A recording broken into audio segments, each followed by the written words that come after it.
¿Qué tal amigos? Bienvenidos a su podcast favorito. Mi nombre es Gerardo Moisés Martínez Zapam de la materia Derecho a la Información correspondiente a la semana 10.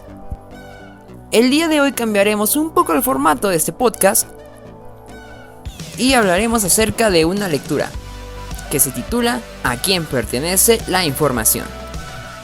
Para poder entrar un poco más en contexto y que todos entendamos, comenzaré definiendo qué es la información. La información es el nombre por el que se conoce un conjunto organizado de datos procesados que constituyen un mensaje que cambia el estado de conocimiento del sujeto o sistema que recibe dicho mensaje. Cabe recalcar que existen diversos enfoques para el estudio de esta misma. Si bien es cierto que es un deber de los funcionarios y las instituciones del Estado mantener a la población informada sobre sus actividades y proyectos, en gran parte al medio de comunicación les corresponde y les debe facilitar el acceso a la información de esta misma.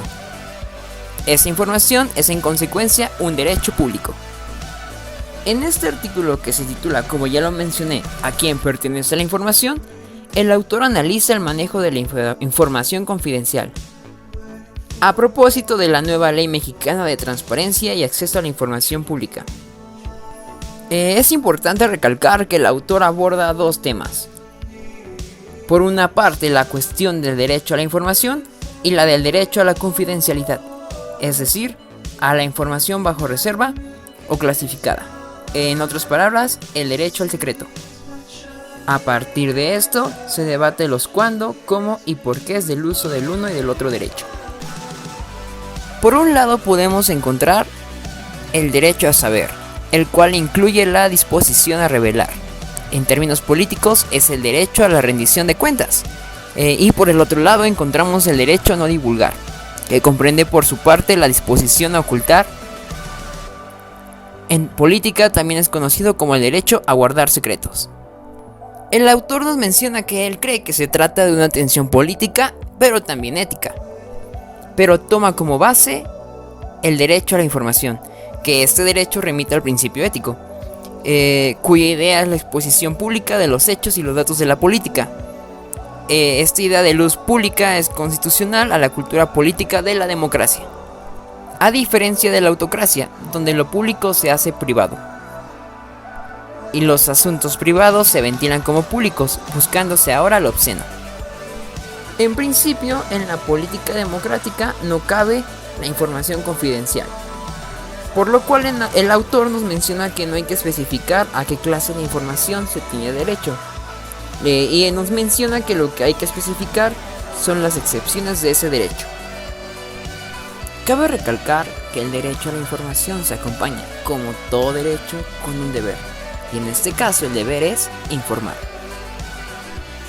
El derecho y el deber de informar se consideran de interés público, aunque bien es cierto que no es ni mucho menos un derecho o un deber absoluto, pues no estamos incondicionalmente obligados ante él.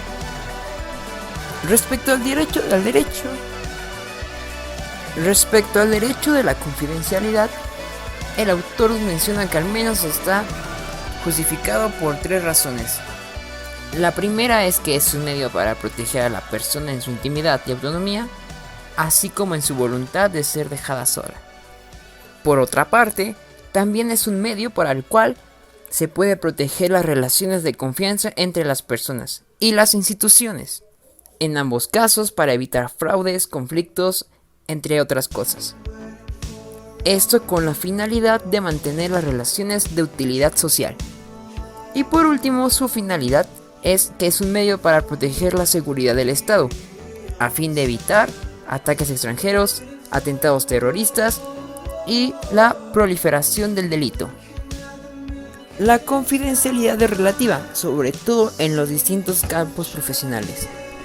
Un ejemplo muy claro de esto es en el campo de la salud. No se puede garantizar la confidencialidad de los datos clínicos de un paciente, pero se puede mencionar que su uso será reservado y responsable. Algo muy parecido con lo que ocurre acerca de los top secret en la política, donde siempre es conocido por más de uno, o de nada servirá dicho secreto.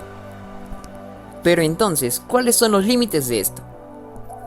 El primer límite es cuando el secreto atenta contra la dignidad e intimidad de las personas. Otra razón es cuando se vulneran relaciones de confianza entre individuos o grupos, o cuando la reserva arriesga el interés colectivo y del Estado. Y bueno, así llegamos al fin con este podcast. Nos escuchamos la próxima semana. Hasta luego.